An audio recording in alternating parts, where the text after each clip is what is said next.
Good morning, my friends. Good morning to you all. My name is Cody, and this is the Cody Roan Show. Today is a beautiful morning in May, this May the 7th, the year 2021. And my show today is called Crazy, Stubborn, and Relentless. And why I think that these three things are actually really good things. And I think these things can actually be viewed as holiness. Being crazy in a holy way, being stubborn in a very divine way, and having a pursuit of God and truth and what is truly right and just, and learning, understanding, what is really the right thing to do, and pursuing wisdom and being totally relentless and striving for that. And I think that's kind of what I'm after today. And I think in terms of being a quarterback, if somebody has these three traits, if a player has these three traits, he's crazy, he's fearless, he's kind of wild, and he still has self-respect. He still is concerned about himself getting hurt.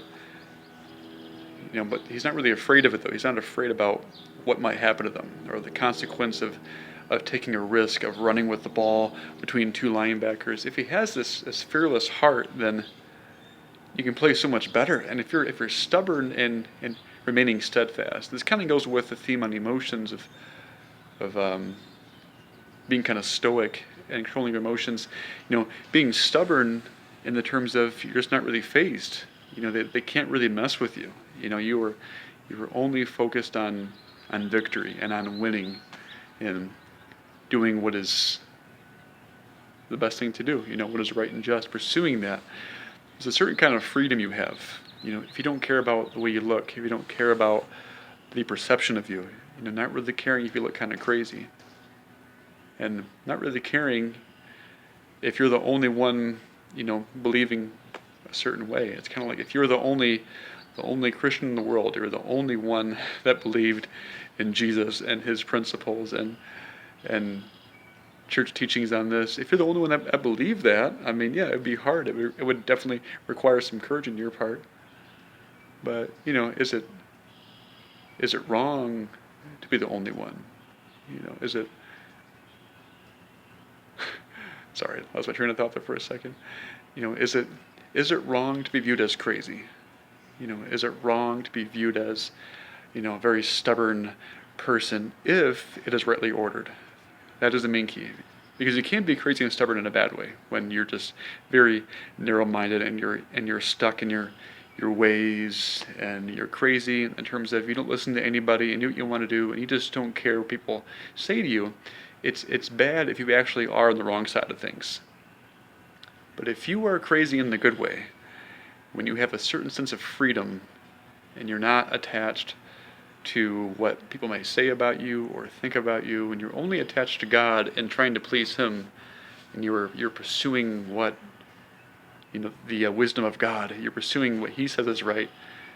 I think there's a lot of freedom in that, and I try to strive for that myself, because for years, mostly because of dealing with stuttering, I became very timid and nervous and anxious a lot, and most of it, this is stutter, but I think also my personality is wanting to always please people and enjoying being liked. But the stutter, I tried to hide it from people a lot. I tried to hide my stutter, so I became quiet. During school, there were a few times when I stuttered during class, and after that happened, it was embarrassing and frustrating. I tried to hide it a lot. I tried to hide that I had this stutter, and for years I had this habit of doing that. I was not really being myself. I would avoid trying new things. I would stay in my comfort zone. And I was trying to get by in the world, try to go through life without being exposed of who I really was. And I really was just this nervous, insecure guy who wanted to be liked and be happy, but just lacked a lot of confidence. And in my heart, I was timid. I was nervous a lot, and I didn't like being like that. And this talk about being crazy and fearless, it was the opposite of me. I was not crazy. I was not wild. I was not free. And I've learned so much since dealing with stuttering. As awful as it was, I've learned so many life lessons, and I've had some great friends that have helped me out. But a few things that I've really strived for is having confidence. And I want to ask you a question. I mean, how awesome would it be if you were confident with everything?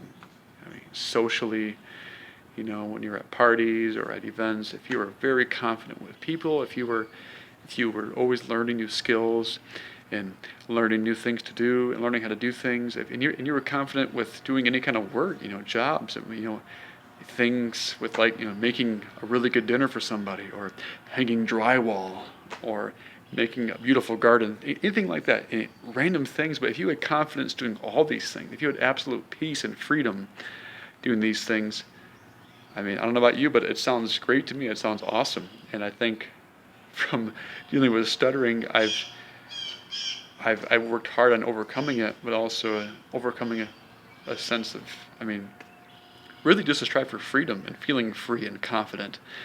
And I think in certain stories, in certain movies, there are certain characters, usually it's the hero.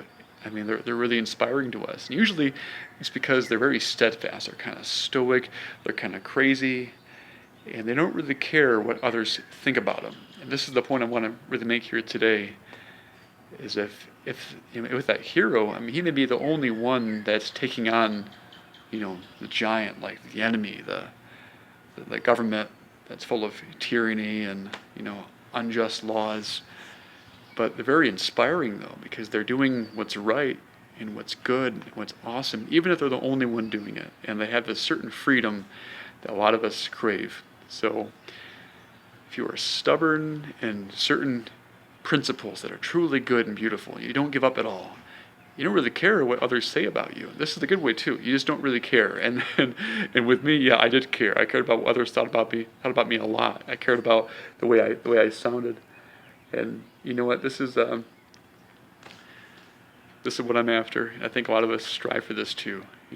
Freedom to do what is right, to know what is right, to do what is right, to live in this world, to know what you're doing. Because if you know certain principles, if you know what you have to do, you know what is right, your mind is clear, your head is clear, you're relaxed, you're confident, and you just kind of go, you just do it. And even if everybody around you thinks you're crazy, you don't really care. And there's so much freedom in that. And I've felt it in moments too, a sense of knowing what I have to do, especially in jobs. If you know a certain kind of job, a certain kind of skill, let's say you're framing a wall to build a wall. Once you learn what you're doing and you have skills and you have some confidence, you just do it, and it's awesome. It's great. It's free. You're not hesitant. You're not overthinking it. You just kind of go. And I think a lot of us in this world, we want to feel a sense of that. And I think that God can give us that too. God kind of grounds us. He roots us. We are rooted in Him, and if we are rooted in Him, we are free to live. And if you strive for the fullness of truth, if you strive, for knowledge and wisdom, and if you strive for, learning how to love people, learning how to love your family, for perfect love, you will end up finding God, because He is the fullness of truth, and He is love itself. He is perfect love. And, I love philosophy. I didn't know I did until recently, but I love philosophy. So I encourage you to read Plato and Socrates and Aristotle, the ancient wisdom of these men who understood so much. And in a world these days that is becoming, unjust and lost, it is good to know the ways of truth, to live rightly and justly and free. And God has given us many ways to find His truth and wisdom. And so I encourage you to find Him, strive for Him, learn about God. And, in terms of the quarterback too, being the quarterback, a quarterback who is fearless and wild and kind of crazy and stubborn and making good plays and knowing principles to play by, he is a great quarterback, because he has no fear of getting hit. He has no fear of looking stupid. He just plays. Even if he does kind of mess up, maybe he does throw interception, he's so relentless in pursuing, always improving, always perfecting his game. If he makes a mistake, he throws an interception, it's okay. He goes back to the huddle. He listens to his coach. He will work at his mistake, and he just keeps going, and this is the way of freedom and happiness, I truly believe. So the main point, I believe, it doesn't really matter if you are viewed as crazy, stubborn and relentless, if it is after greatness, true greatness. So that's all for today. I'm going over 10 minutes now, so if you listen to the entire talk, I appreciate your time, and leave a comment for any talks you want to hear in the future. So you guys have a good day, and I'll see you next week.